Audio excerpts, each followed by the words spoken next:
Hoy vamos a hablar sobre ANOVA. Entonces, una breve conceptualización sobre la ANOVA. Es un análisis que nos va a ayudar a comparar medias.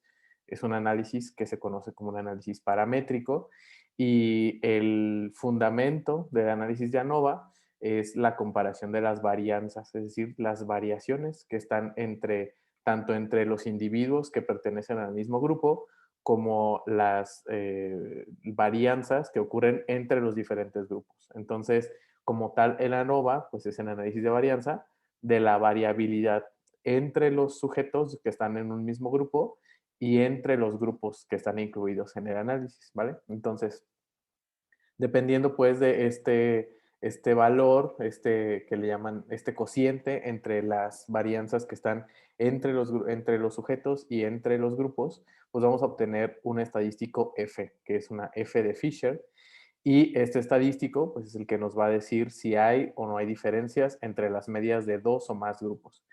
Y en este caso, el valor de F, que es la F de Fisher, va a estar acoplado a un p-valor, que es el que casi siempre interpretamos en nuestros análisis estadísticos, ¿vale?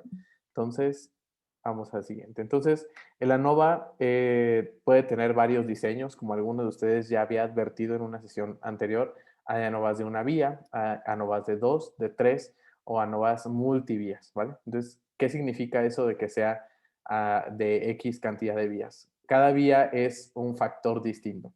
Y en el caso del caso más sencillo de la ANOVA, tendremos a los ANOVAs de una vía con un diseño tipo 1. El diseño tipo 1 es aquel en el cual los individuos que participan en nuestro estudio van a ser asignados aleatoriamente en uno o más grupos. De manera que en este caso, por ejemplo, tenemos un conjunto de ratones que son aleatoriamente asignados a tres diferentes tratamientos. En este caso, el ANOVA lo que va a hacer es analizar las varianzas, les digo, entre los individuos y entre los grupos, para determinar si el factor tratamiento o el factor al que estamos exponiendo a los tres diferentes grupos hará que sean diferentes las medias de la variable que estemos midiendo. Es el caso más sencillo y fíjense ustedes que en este caso cada uno de los grupos recibe un tratamiento diferente y los individuos son los que son asignados aleatoriamente. En cada uno de los grupos habrá la misma variable medida y en cada grupo habrá diferentes participantes, así que no podemos combinar. Un diseño 2 de ANOVA es aquel en el cual los individuos los asignamos a diferentes grupos, pero por alguna característica que tienen, es decir, segregamos a la población de inicio.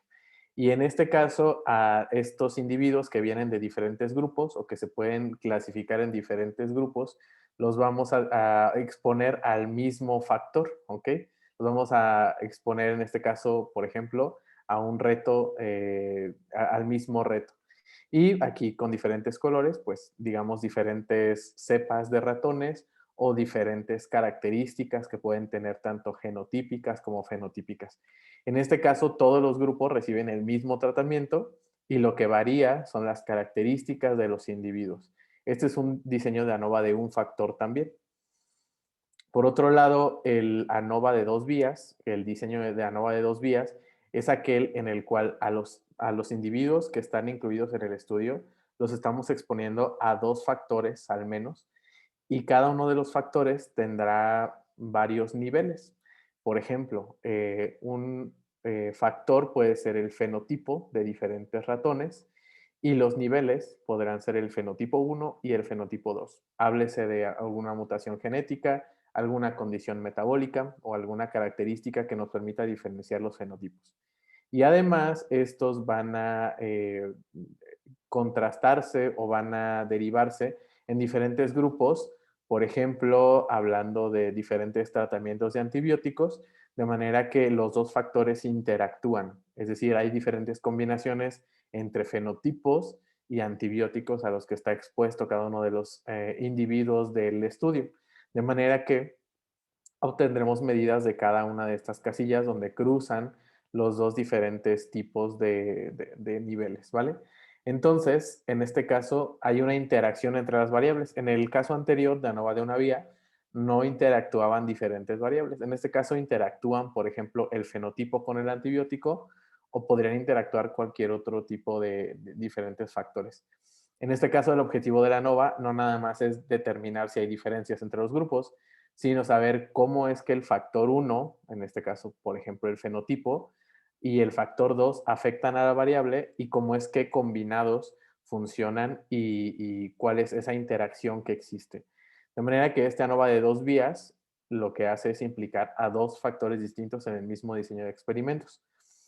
Prácticamente la mayoría de nuestros estudios serán de una vía, sin embargo, algunos podrán ser de dos vías, dependiendo de pues, el diseño que elijamos al inicio de nuestro experimento y sobre todo el objetivo que vayamos persiguiendo.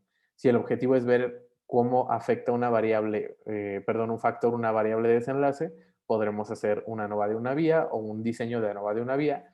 Y si queremos ver cómo interactúan dos diferentes factores sobre una variable, pues tendremos que hacer combinaciones distintas. Entonces, el ANOVA, ya sea de una o de dos vías, es el análisis que nos va a permitir ver diferencias entre un número grande de grupos. ¿Ok? Ahora, si nos fuéramos a la clasificación, pues en el primer grupo tendríamos pues que preguntarnos cómo es que están asignados los individuos. Como les decía yo, si están asignados por un solo factor, ya sea por un tratamiento o por una característica de los individuos, estaremos hablando de un diseño de ANOVA de una vía en ambos casos. Y si están asignados por dos o tres factores que van a confluentar a concurrir, perdón, en el mismo experimento, pues tendremos una ANOVA de dos vías. Al menos hasta ahorita aquí va el diseño, ¿vale? Entonces vamos a empezar con un ejemplo práctico, ¿vale? Entonces hablaremos sobre este experimento donde para evaluar cómo es que un gen de la micobacteria participa sobre la patogenicidad de M. tuberculosis, se hace una cepa mutante en la cual se elimina el gen X, la llamamos MTBX mayúscula, y se diseña una segunda cepa a la cual, a partir de la que tiene deletado el gen X, se le resustituye o se reconstituye el gen X, de manera que tenemos tres cepas para observar pues, el efecto del gen. Tendremos entonces tres grupos experimentales a los cuales serán infectados tanto con la cepa original como con la cepa sin el gen y la que no tenía el gen pero se le reconstituyó. Y lo que se desea observar es si la media de la carga bacilar de MTB será distinta entre los tres grupos de ratones a un tiempo post-infección. ¿Okay?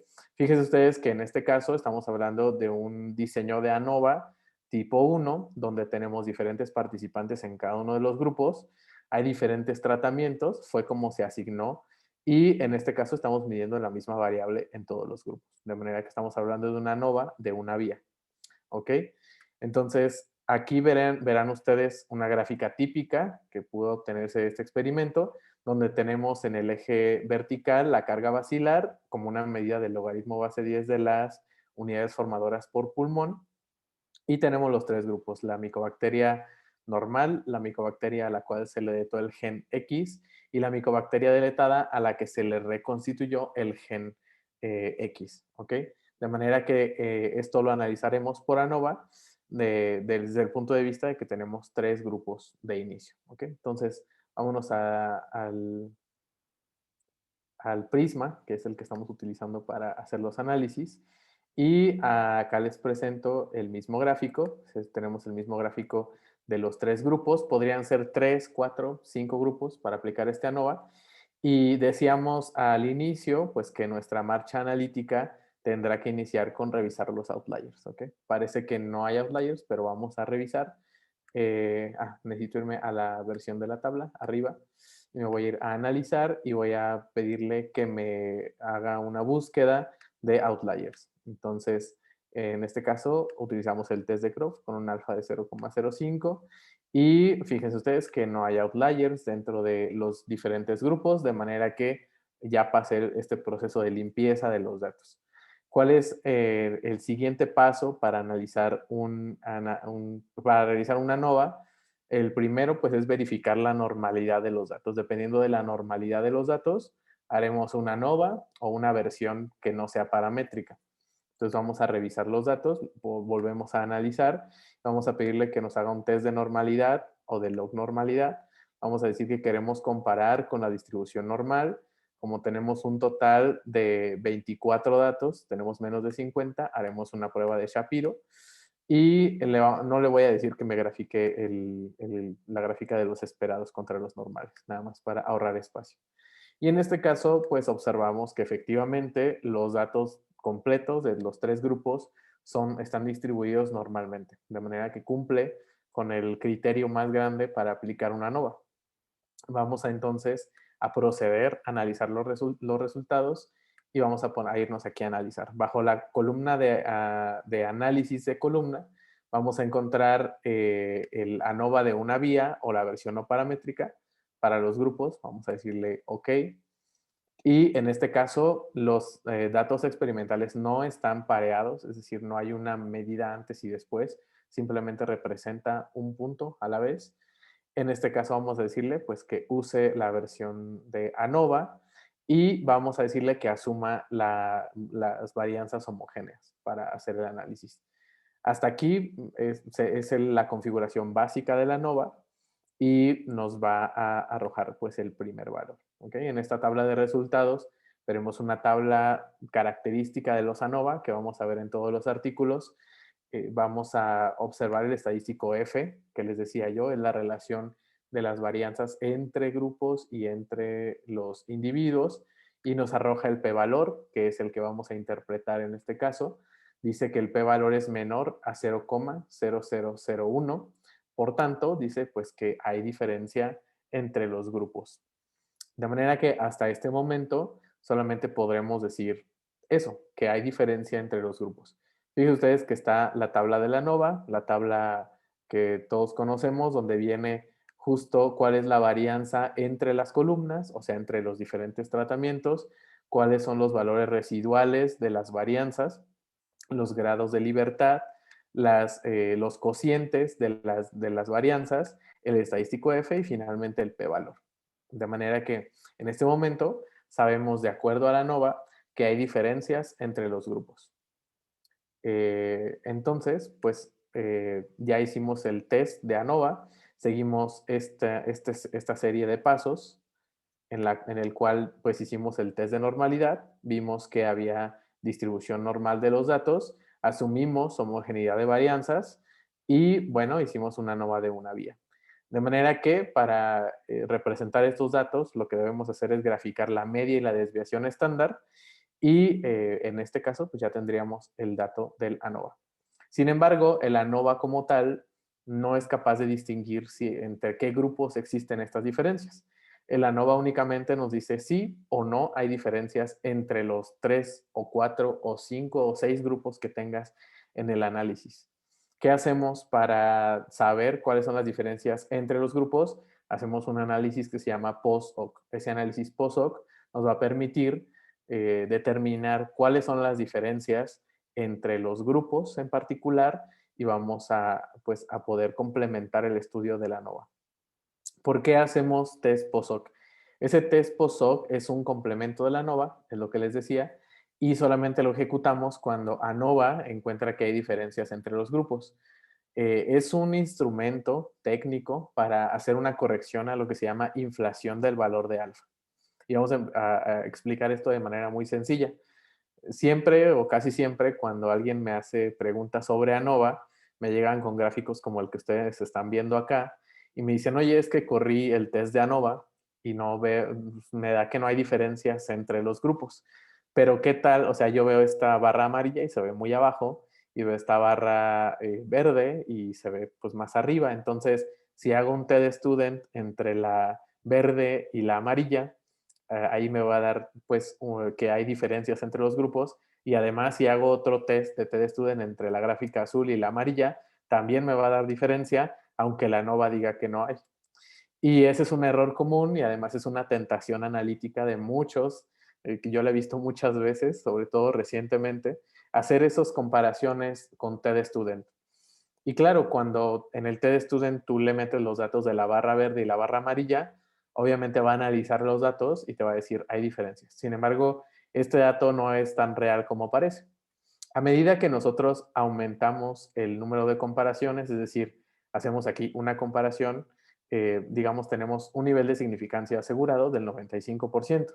Pero a medida que hacemos 2, 3, 4, n cantidad de comparaciones entre los diferentes grupos utilizando TestStudent, la probabilidad de que yo encuentre diferencias significativas entre los grupos va aumentándose hasta que fíjense ustedes que si hago 100 pruebas de hipótesis o 100 comparaciones entre los diferentes grupos, casi voy a obtener que hay diferencias entre los grupos, aunque no las haya.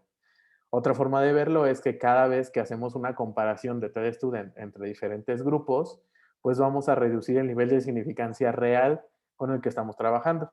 La primera vez estamos trabajando con el nivel de significancia del 95%.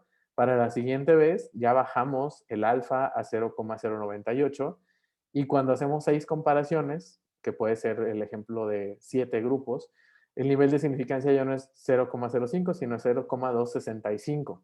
Es decir, el error que estamos cometiendo es cada vez mayor. Eso se llama la inflación del valor de alfa, cuando hacemos múltiples comparaciones. Entonces, los test post-hoc van a combatir esa inflación del alfa y cada que haga una comparación entre cada uno de los grupos, va a hacer una corrección para que el p-valor que nosotros interpretemos esté corregido y represente pues los datos que estamos haciendo. Y hay un buen de pruebas post-hoc que podemos utilizar. En este caso, pues partiendo del tipo de análisis que hicimos. Si hicimos un análisis ANOVA o si hicimos la versión no paramétrica, que es el test de Kruskal-Wallis. ¿Y en qué se basa la elección de una prueba post-hoc? Básicamente en la homogeneidad de las varianzas de los datos. Recuerdan ustedes que antes de hacer el ANOVA hicimos un test o una asunción respecto a la homogeneidad de las varianzas. Si las varianzas son iguales, habrá un paquete de diferentes pruebas POSOC que podemos aplicar. Si las varianzas son distintas, aunque los datos sean normales, habrá otro grupo de pruebas POSOC que podemos utilizar. Y en el caso de las pruebas no paramétricas, habrá solamente 2 pruebas POSOC que podremos aplicar. Sin embargo, todavía dentro de estos diferentes grupos vamos a encontrar pues que cada tipo de prueba POSOC sirve para diferentes cosas. En el primer caso, donde decíamos que trabajamos con el ANOVA y que debíamos seleccionarla dependiendo de si hay o no homogeneidad entre las varianzas de los grupos, tendremos la primera, la más famosa, la más común, la prueba de Toki. Esta prueba va a encontrar las diferencias entre los grupos basándose en una distribución de TestStudent. Y es como la más común, pero no es la única. ¿Okay? También está la prueba POSOC de Bonferroni, la cual se va a utilizar solamente cuando tenemos datos basales o finales. Es decir, estamos comparando varios grupos a un nivel basal, por ejemplo, antes de iniciar un ensayo, antes de iniciar una intervención o al final de la intervención. Entonces, únicamente sirve para eso. Si tenemos datos que tenemos de inicio y final, esta prueba no es para nosotros. Tenemos otra que es el test de Dunet, que compara todos los grupos, pero solamente con el grupo control. Es decir, va a comparar cada elemento con el control y va a decir si cada elemento es o no diferente con el control. Pero no va a hacer comparaciones entre los grupos que no sean los controles. De manera que la mayoría de las veces este test no cumple con las características. Y está el test de Shefé, el cual sí va a encontrar también las diferencias entre los grupos, pero la distribución sobre la que se va a basar es una distribución F, que ustedes conocen, que es menos común y por tanto casi siempre nos vamos ya sea con Tukey o con Bonferroni, que son las más comunes. Por otro lado, si las varianzas de los grupos no son homogéneas, son diferentes, el equivalente no paramétrico de la prueba de Tukey es la prueba de Games-Howell, es la prueba más común. Y si tenemos poquitos datos, la prueba más recomendada, en el caso de las pruebas no paramétricas, perdón, es el test de Don. Es el test de Don cuando tenemos menos de 50 datos en el grupo. Tiene mayor exactitud. Por otro lado, en el caso de que hayamos hecho la versión no paramétrica, es decir, un Kruskal-Wallis en lugar de una ANOVA, tendremos la prueba de Don-Bonferroni, a veces aparece solamente como Don, y en este caso se comparan todos los grupos sin asumir una distribución. Recuerden que los test no paramétricos no asumen distribuciones. Y también está el test de Holmes, que tampoco asume la distribución de los datos, sino que va haciendo una actualización a cada vez que avanzamos con las comparaciones. Entonces hay un catálogo grande de pruebas post-hoc que podemos realizar cuando tenemos diferentes tipos de datos. Aquí les puse en verde las que son más comunes y prácticamente todos utilizan la prueba de Toki, aunque también veo que muchos usan prueba de Bonferroni y bueno, siempre está como pasando de la versión paramétrica de Toki a la no paramétrica. Por eso es importante conocer o si podemos asumir o no la homogeneidad de las varianzas. En este caso que estábamos viendo anteriormente, hicimos la prueba de ANOVA, vimos que efectivamente hay diferencias entre los grupos, pero no sabemos todavía entre cuáles. En este caso, no nos aplica la prueba en la cual quisiéramos comparar solamente con los controles. No nos interesa comparar solamente con el control, sino comparar todos. En este caso, asumimos varianzas iguales u homogéneas y lo correcto es que la ANOVA o el análisis post-hoc de los datos lo hagamos con una prueba de Toki, ¿vale? Entonces vamos a hacer este test, vamos a ir a la tabla, perdón, estaba en la gráfica, vamos a volver a la tabla de los datos, vamos a decirle que queremos analizar, volvemos a seleccionar ANOVA de una vía y vamos a decirle que haga nuevamente el análisis. Vamos a decirle nuevamente pues que no son pareados, que sí use ANOVA, que use el test ordinario. Vamos a seleccionar que haga múltiples comparaciones entre las medias de los datos. Fíjense ustedes que aquí nos va a dar la opción de comparar solo con el control, para lo cual utilizará la prueba POSO correspondiente o solamente entre algunas de las comparaciones. Si ustedes tienen muchos grupos y no interesan todas las comparaciones, les conviene seleccionar esta opción, ¿vale? Entonces, generalmente utilizamos comparar todas las medias y en las opciones nos va a desglosar cuáles son las pruebas POSOC que tiene disponibles. Tiene un catálogo menos extenso este software de Prisma, pero no menos útil. Entonces, fíjense ustedes la corrección, cómo va a ser la corrección del valor de alfa. En este caso, pues el más recomendado es el de Toki. Vamos a utilizar el test de Toki. Y vamos a decirle que se salte las comparaciones que sean iguales del mismo lado. Vamos a seleccionar el nivel de confianza de 95% y le vamos a decir que sí. Entonces, la pestaña de resultados de la ANOVA, además de darnos pues el resultado que ya sabíamos, que sí había diferencias entre los grupos, nos muestra las comparaciones múltiples que ha realizado entre los diferentes grupos.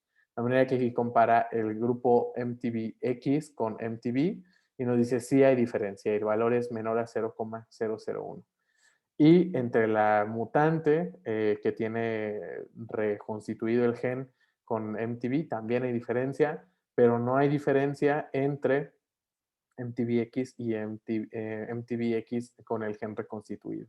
Si vamos al gráfico de este experimento, podremos dar aquí en este asistente, donde automáticamente nos va a graficar los p-valores que encontró. No está graficando los valores que no están, no son menores a 0,05. De manera que el ANOVA lo complementamos con un análisis post-hoc de Toki, a través del cual encontramos que efectivamente la cepa MTBX tiene una menor, digamos, proliferación de micobacteria que la cepa wild type o normal, pero nuestra reconstitución del gen X probablemente no está funcionando porque no hay diferencia con la cepa que tiene el gen deletado, aunque sí con la cepa wild type. Entonces ya ahí vienen las siguientes interpretaciones biológicas, ¿no?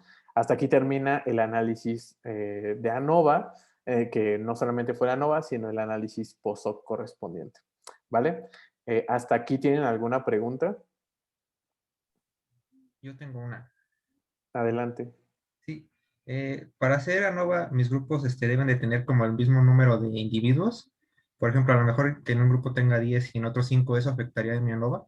No, no afecta siempre y cuando puedas demostrar normalidad con la cantidad de animales o individuos que tengas en cada grupo.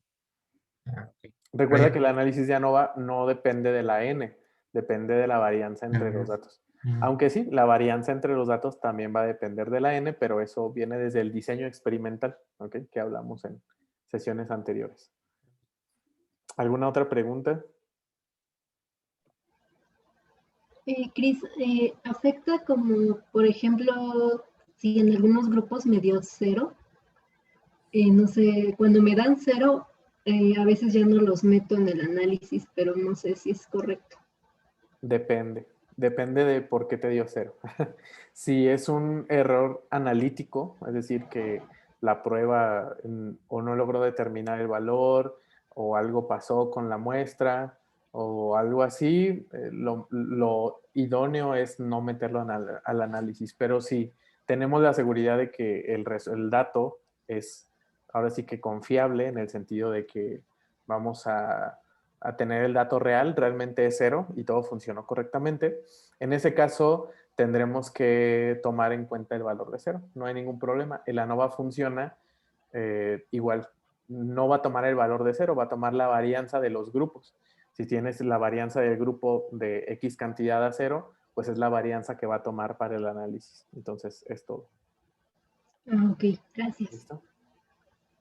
Aguas, porque también hablando de ceros, ya en posteriores sesiones, o bueno, no recuerdo si vamos a tener como esa clase, cuando hay, por ejemplo, frecuencias que dan cero, digamos que tenemos un grupo de pacientes, los clasificamos, por ejemplo, de acuerdo al índice de masa corporal y decimos peso normal, bajo peso, sobrepeso, obesidad. Y algún grupo da cero, ahí sí cambia toda la historia, ¿ok? En este caso estamos hablando de variables de escala que nos da cero, no confundir con las siguientes sesiones donde habrá valores de cero en valores de frecuencia. ¿Ok? ¿Alguien más tiene alguna pregunta? Sí, quisiera preguntar, Cristian, se supone que uno de los supuestos para realizar la ANOVA es que las varianzas sean iguales y aquí Es nos correcto. estás mostrando que puedes tener varianzas homogéneas o no tenerlas. Entonces, ¿sí Es se puede correcto. hacer ANOVA aún sin cumplir este supuesto? Sí se puede. Digamos, en orden de importancia o la jerarquía de los supuestos de la ANOVA tienen que ver más con la normalidad que con la homogeneidad de varianzas, porque aunque no haya homogeneidad de varianzas, tendremos opciones analíticas, ¿me entiendes? Habrá opciones analíticas como en este caso de los test POSOC, tenemos la opción de tener test como el de Games Howell y demás, donde podremos analizar los datos aunque no tengan varianzas homogéneas. Si no hubiera una herramienta para analizar datos con varianzas diferentes, nos tendríamos que ir a la versión no paramétrica de inicio. Ok, gracias. Listo. ¿Alguna otra pregunta? ¿Alguna cosa ahí que quieran comentar? ¿No? Entonces es muy sencillo, ¿no? Es muy sencillo saber cuándo tengo que hacer una nova, cuando tengo más de 2 grupos, independientemente de la cantidad de grupos que tenga, independientemente de la n que tenga en cada grupo, y simplemente puedo referirme ahora sí que al diagrama, checamos normalidad, hacia qué camino nos vamos, al test normal o al test paramétrico, no paramétrico, hay igualdad o no hay igualdad de varianzas, cuando llego al test POSOC, hubo o no hubo igualdad de varianzas, selecciono el test POSOC que es el que necesito. Ahora vámonos con el otro brazo, con el brazo no paramétrico. ¿Ok? Entonces, vamos con el brazo no paramétrico. En este brazo no paramétrico puse un ejemplo ahora in vitro, porque muchos van a hacer cosas in vitro. Entonces, en este ejemplo, se está estudiando el efecto de 3 compuestos antimicobacterianos, en el cual, a los cuales se exponen ciertos cultivos celulares y se evalúa la producción de TNF-alfa, que todos sabemos es un indicador subrogado de TB, y pues se quiere observar si la producción de TNF-alfa es diferente entre los diferentes compuestos y el grupo control incluido. Entonces tenemos el grupo control o las células sin compuesto, aquellas que tuvieron el compuesto 1, que estuvieron expuestas al compuesto 1, al compuesto 2 y al compuesto 3. Entonces, como les decía la vez pasada, como en la televisión, que ya tienen preparadas sus platillos, pues aquí ya comprobamos que los datos no se distribuyen normalmente, a alguno de los grupos no hay distribución normal y por tanto la representación correcta de los datos es a través de la mediana en el gráfico y el rango de los datos. Entonces, ¿cómo haríamos esta comparación? A través de un análisis de varianza. Bueno, en este caso haríamos primero un test de normalidad de datos. Ya sabemos que no son normales, no están distribuidos normalmente, así que vámonos al brazo de la derecha donde directamente tendremos que hacer la prueba de Kruskal-Wallis y graficar la mediana y el rango. Como tal, en la prueba POSOC, si llegara a haber diferencias entre los grupos, haremos o la prueba de Holmes o la prueba de Dunn, ¿vale? Entonces vámonos al prisma. Voy a ir al ejemplo siguiente. Es esta gráfica de TNF alfa, para que vean que es la misma. Es esta, la gráfica de TNF alfa. Están las medianas y los rangos. No se grafican medias y desviaciones estándar porque los datos no están distribuidos normalmente.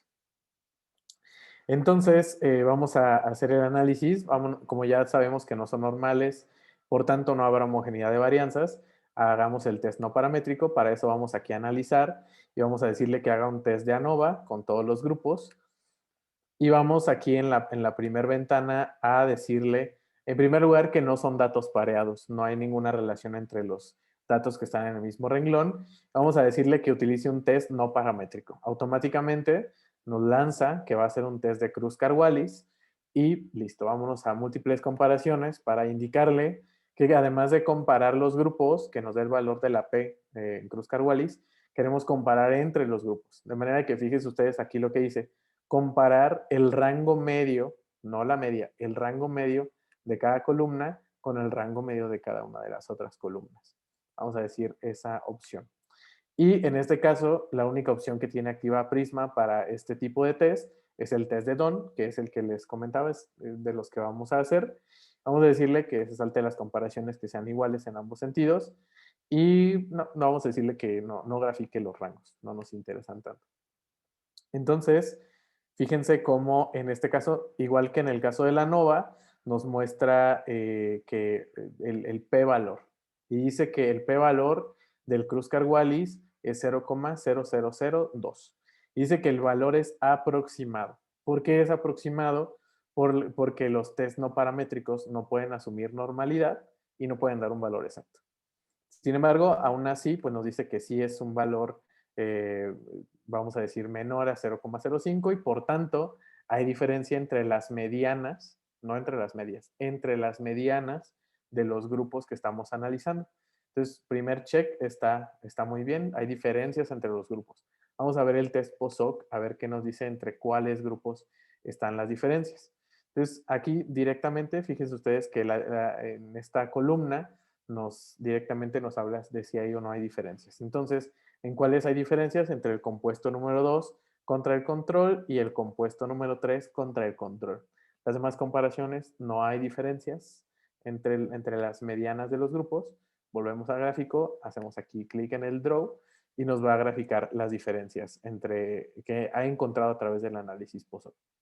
Entonces, fíjense ustedes cómo efectivamente en este caso el control, el resultado pues es que tiene obviamente una menor producción de TNF-alfa que el compuesto 2 o al revés, el compuesto 2 tiene una mayor producción de TNF-alfa que el control, igual el compuesto 3 tiene una mayor producción de TNF-alfa que el control. ¿Cuál sería la interpretación respecto al compuesto 1? Son iguales, las medianas son iguales que el control y es igual que el compuesto 2 y el compuesto 3. No hay diferencia entre la mediana de los grupos. Igual entre este compuesto número 2 y el compuesto 3. No hay diferencia, se consideran iguales. Entonces, recuerden ustedes que el sentido de la diferencia no lo determina la ANOVA, sino lo determinamos nosotros en el análisis. Solamente dice son iguales o son diferentes. No dice es mayor, es menor, simplemente iguales o diferentes. Este es pues el caso de Kruskal-Wallis y les digo pueden ser 3, 5, 20 grupos y estos valores serán corregidos, ¿vale? Son los valores corregidos de la significancia estadística. De manera que es bien sencillo. Ya se fijaron ustedes, para seleccionar la parte paramétrica o no paramétrica, simplemente hay que hacer el test de normalidad y ver para qué lado se va. Automáticamente el diagrama nos va a mandar a hacer o los test de varianzas para concluir si esa no va de una vía o nada para hacer directamente el test de Kruskal-Wallis y acoplarlo a la estrategia del POSOC. ¿Hasta aquí alguna pregunta con la prueba no paramétrica correspondiente a la ANOVA?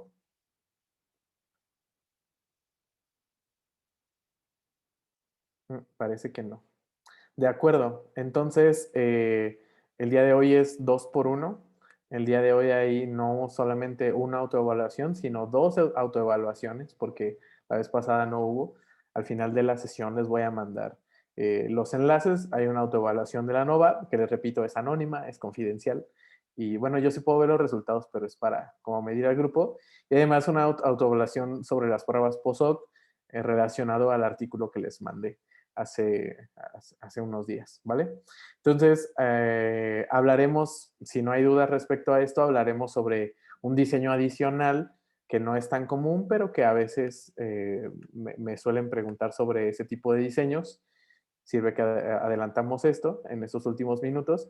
Son los diseños de medidas repetidas. ¿Qué pasa cuando yo estoy midiendo una variable y estoy determinando que uno de los factores que va a afectarla es el tiempo? Pues estamos hablando de un diseño de medidas repetidas.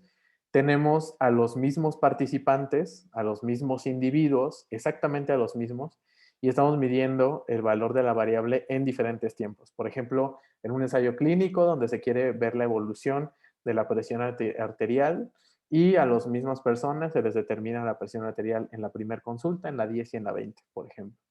En el caso de nosotros, si tuviéramos al mismo grupo de ratones a los cuales estamos monitoreando constantemente una variable de escala, tendríamos un diseño de medidas repetidas. Pero ojo, no todos los experimentos en los cuales tenemos medición a través del tiempo son diseños de medidas repetidas.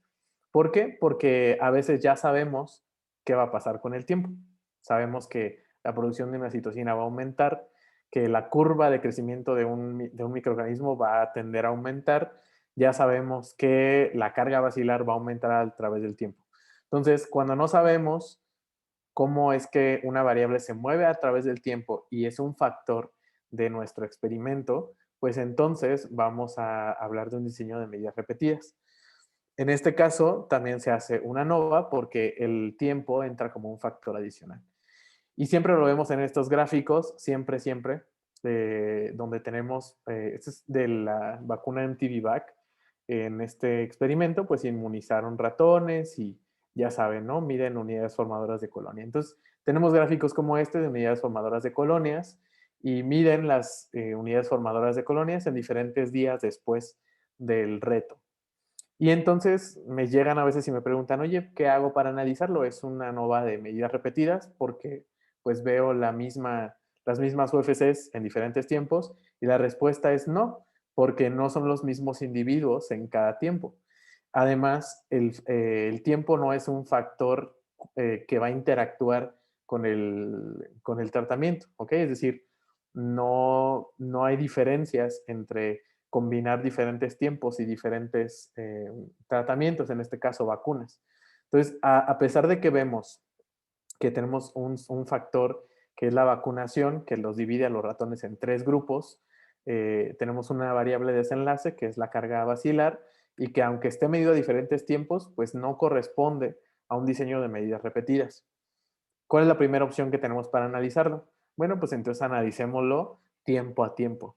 ¿Ok? Al tiempo 50, al tiempo 100, ¿en qué punto quiero hacer las comparaciones de mis unidades formadoras de colonias? Esa es la primera opción y es una opción que se vale porque en cada tiempo tendremos independencia de los datos y realmente tendremos a los 3 grupos vistos más claramente que nunca. Pero tenemos también otra opción que es analizar todo el tiempo, analizar todo el periodo de tiempo desde 0 hasta 200, sin fijarnos en cada uno de los tiempos. ¿Me voy a entender? En el paso anterior, en la opción anterior, podíamos analizar en cada tiempo, en el tiempo 0, en el tiempo 30, 20, X tiempos que tengan, cuál es la carga basilar y comparar los diferentes grupos. En este otro diseño no me interesa cómo evolucionó durante el tiempo, sino que quiero ver de inicio a final cuáles son las posibles diferencias entre los grupos. Entonces, como cualquier software, pues si ustedes lo meten como de medidas repetidas, lo va a hacer. Si lo meten como un ensayo como de TED Student, lo va a hacer. Si lo meten como ANOVA, lo va a hacer también. ¿Qué es lo ideal? Pues lo ideal son ambas, ¿ok? Y en este caso, pues les pongo el extracto del pie de figura, donde justamente nos aclara nos aclara cuál fue el test que utilizó. En este caso, en este panel, está utilizando el test U de McWhitney, que si se acuerdan ustedes, es un test que va a estar haciendo las comparaciones entre los grupos a cada tiempo. Y además hicieron una prueba de Friedman, que es la prueba, la versión no paramétrica de la ANOVA, para ver el diseño de medidas repetidas. Entonces, ¿cuál es el que se vale? Los dos se valen, siempre y cuando el scope o el alcance del trabajo sea o ver el panorama completo de 0 a 120 días o ver en cada punto de los días que se están comparando. Conclusión, no hay un test correcto en este tipo de gráficos, pero el más usual es hacer las comparaciones por tiempo. Y bueno, para complementar un poco, ustedes ya les platiqué sobre el análisis de ANOVA, el diseño de 2 vías. Hay un montón de diseños experimentales posibles que podemos hacer. Aquí les muestro una tabla donde hay varios diseños experimentales que se llaman, test ortogonales, donde el número de factores que intervienen sobre una variable respuesta van a ser más de 2, 3, 7, 4, 11, hasta 15 factores. Niveles en los factores, es decir, de cada factor, cuántas posibles opciones voy a probar. 2, 2, 3. Y en este caso, los diseños experimentales se pueden acomplejar cada vez más, cada vez pueden ser más complicados. Esto no suele suceder in vivo, pero sí suele suceder in vitro, ¿ok? Es donde tenemos la opción o la posibilidad de hacer mayor cantidad de pruebas o de análisis, por ejemplo, en cultivos celulares o en retos contra bacterias, es mucho más sencillo. Entonces, para que ustedes vean una aplicación, les voy a contar una historia en estos últimos 10 minutos que involucra tanto al laboratorio de patología como a los colegas de CIATEC. Y es que en un primer momento se habían desarrollado, a partir de la vacuna BCG, se habían desarrollado 2 candidatos a vacuna, a los cuales se les habían deletado diferentes genes. Una que termina en 1416C, tiene deletado el gen 1416C, y la cepa 1419C, que pues tiene deletado el gen 1419C. Desde inicio se hicieron ensayos in vivo con cada una de las cepas y por separado habían mostrado pues que eran más efectivas para prevenir la tuberculosis pulmonar que su cepa parental, que BCG. Entonces, una de las ideas que hubo a principios del 2016 fue, bueno, pues, ¿qué pasa o qué tal, qué sucede si combinamos las dos cepas? O sea, vamos a combinarlas, seguramente obtendremos un efecto sinérgico y obtendremos una mayor reducción de carga bacilar, una mayor reducción de patología pulmonar y demás. Entonces, hicieron el experimento ahí en el laboratorio de nutrición, en el cual combinaron en una proporción de 1 a 1 las dos cepas, 14-16, 14-19, y tenían 3 grupos, ¿no? Perdón, 4 ratones no vacunados, 2 vacunados solo con 14-16, solo con 14-19, y los vacunados con la cepa, con la combinación de las dos cepas. Sorprendentemente, no hubo diferencias en la carga bacilar entre los grupos individuales y el grupo combinado. Además, hicieron ensayos in vitro en los cuales midieron, por ejemplo, TNF-alfa y vieron que in vitro había una menor producción de TNF-alfa cuando combinaban con mix. Y no había diferencias en IL-1 beta, pero sí había mayor producción de IL-6. Entonces, la pregunta que esa se hizo en CIATEC, pues bueno, ¿qué tal que la combinación correcta no es 1 a 1? ¿Qué tal que la combinación es 2 a 1? ¿O qué tal que hasta BCG podemos combinar? ¿Qué puede suceder? Esto en un ensayo en vivo, pues no hubiera sido posible. Realmente hacer un número determinado de combinaciones hubiera implicado muchísimos animales. Por lo cual acudimos pues a la versión in vitro de hacer estos ensayos y aquí utilizamos un diseño experimental mixto, como les voy a mostrar a continuación. Perdón, ahí está. Entonces, les acabo de mostrar pues que hay diferentes tipos de diseños experimentales y el que nosotros seleccionamos, que estos digamos vienen prefabricados, son plantillas, es un análisis de mezclas, en el cual nosotros a diferentes niveles comparamos 3 factores.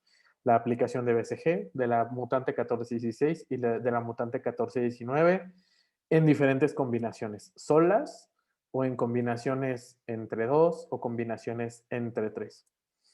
Y este diseño experimental, obviamente, al tener 3 niveles o 3 factores diferentes, hicimos un análisis tipo ANOVA. Corresponde a un tipo de análisis ANOVA. ¿Qué fue lo que encontramos a través de este experimento in vitro? Que había una especie de competencia por receptores, es decir, a medida que íbamos combinando más las cepas 14-16 y 14-19 o incluso BCG, íbamos teniendo cada vez menos respuesta de producción de citocinas. Es decir, que había una competencia de los receptores y de las diferentes señales que ocurren para la producción de TNF, de interferón y demás, y que probablemente en lugar de nosotros encontrar una condición en la cual la combinación fuera perfecta o nos indujera más TNF-alfa, que es un indicador subrogado importante, pues encontramos que pasaba todo lo contrario. A medida que nosotros combinábamos más las cepas, había una menor producción de cada una de las citocinas. Y este diseño, pues, que como les decía, es un diseño de mezclas en el cual pues utilizamos este tipo de gráficos. Cada extremo representa la cepa solita y a medida que ustedes avanzan hacia el interior del triángulo, pues se va mezclando cada vez más con los otros componentes. Fíjense ustedes cómo hay una zona de mucha menor producción. Y este diseño experimental fue analizado a través de ANOVA. Entonces, el ANOVA, el análisis de varianza, pues es un análisis muy poderoso porque nos permite no nada más ver cómo se comportan más de 2 factores, sino que nos permite ver cómo es que interactúan los factores. Es decir, cómo interactúa en este caso la vacunación con 14-16 y con 14-19 o con BCG o solita BCG y cada uno de los elementos individuales. De manera que el ANOVA, pues por eso todo el mundo ama el ANOVA, porque es una herramienta muy poderosa y se aplica a muchos diseños experimentales, tanto in vivo como in vitro. E in vitro, pues siempre va a ser como una opción muy viable cuando tenemos una gran cantidad de información o de grupos y de factores.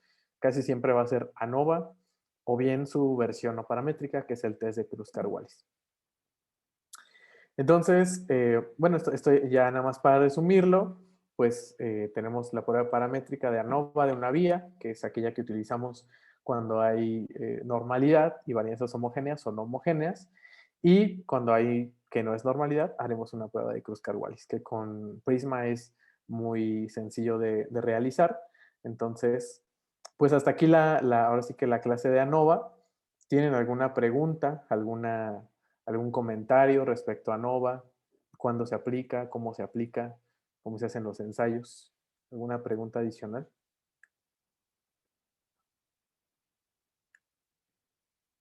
O ya podemos analizar los datos de todos con ANOVA.